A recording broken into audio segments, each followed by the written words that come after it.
Again, I could care less what that looks like, right? I'm acquiring Spectra, right? Acquire the Spectra. I'm going to turn the EV back off again because I have information now. So I acquired the Spectra. My next step, I'm just going to stop.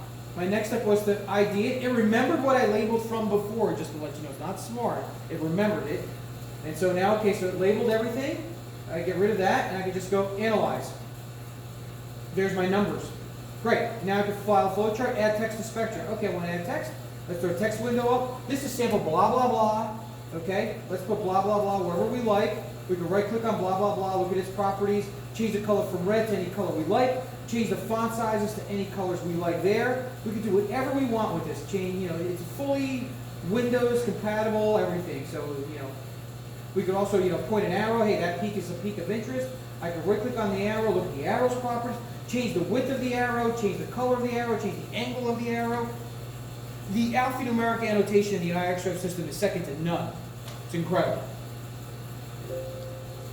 Okay, back out of that. Just keep in mind, if you save the Spectra, this cannot, I need to go back to the text. This cannot be highlighted. It will not save it if that's highlighted.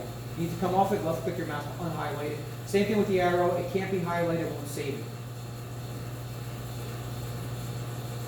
And if you had a logo for the university, you just throw your logo up, right click on the arrow, look at its properties. Where are you getting so if you had an object saved of Hudson Valley Community College, you'd have that there, you call it up and you could have your logo all on it. Anyway, just alphanumeric nonsense. So as we follow the flowchart down, after adding text to Spectra, we have this other feature called Spectra Synthesis, which is kind of an interesting feature. It shouldn't be called Spectra Synthesis, so it should be called Simulate Spectra. So these are all the elements that it found before. So let's say if I delete all of these elements. So basically I could have highlighted just one at a time, or if I click up here, it highlights all of them, and I could just go delete them all. So I got rid of them all. So I could add new elements. I could add, let's add gold, and let's make gold 50%. And let's add, I don't know, whatever, copper, and let's make copper 50%. And I'm going to go simulate that spectrum. So this is a gold copper spectra, 50-50 weight percent. So we could simulate a spectra to compare it to a spectra. Like if you said to me, Jim, this thing should have 9%, blah, blah, blah, I can say, let me simulate that. Let's see what that looks like. So if I simulate that spectra, and let me just go back again here, we'll turn the EV on one more time. Let me grab a new spectra.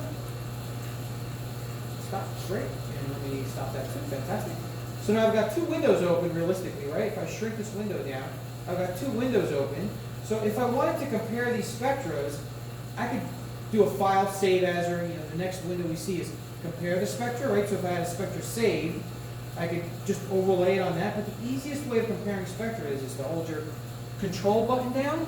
So for instance, if I put my arrow, my mouse, if I put it in this window, and if I hold control down, and if I left click, you see it turn to a little plus sign, and you kind of grab that, and if I shook this all the way over to the next window, let it go, it just overlaid that on top. So if I open up this window, so my overlay was in white.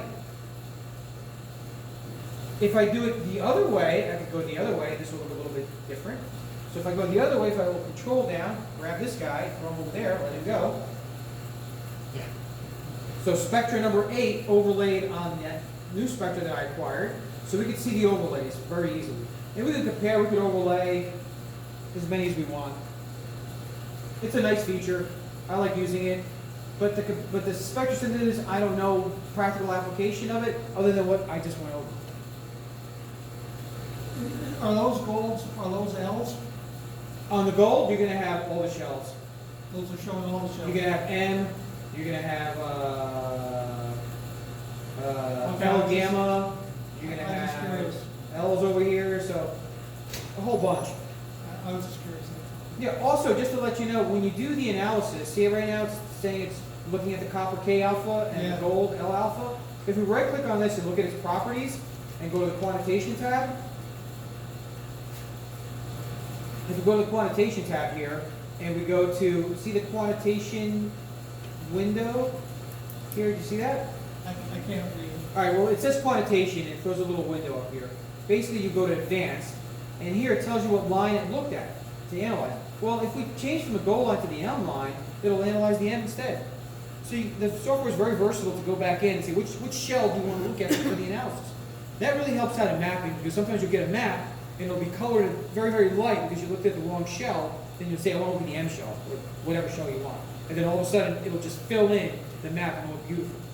So just know, if you go into the properties window, there's ways of changing, but these are follow-up questions down the road after you guys start playing around with. I just want to show you there's a lot of stuff in here that we can manipulate.